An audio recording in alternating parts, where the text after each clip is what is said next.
fighting for a campus and environment that is stress-free, flood-free, and student-friendly. And because UP Manila is not only confined to the walls of its university, we are also fighting for environmental issues of the country.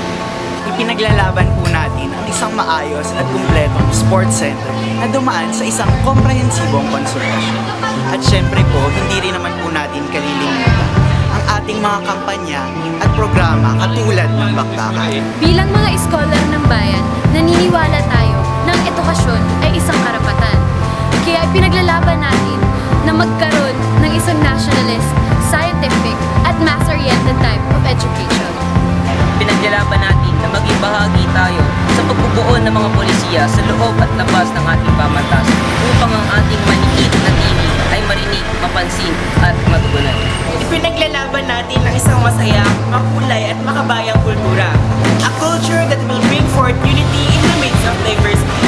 A UPM community that will truly represent our Filipino nationality. We strongly believe that health is a basic human right and that it is primarily an obligation of the state. Pinaglalaban po natin ang kalusugan ng bayan at ang kalusugan ng bawat eskola ng bayan. Pinaglalaban natin ang pagkakaisa ng ating 7 mga kolehiyo at ng ating pamantasan.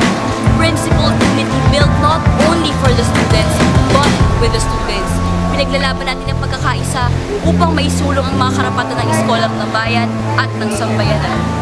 Pinaglalaban natin ang iskolar ng bayan kasama ng milyong-milyong kabataang Pilipino na may mga pangarap, nais makapag-aral.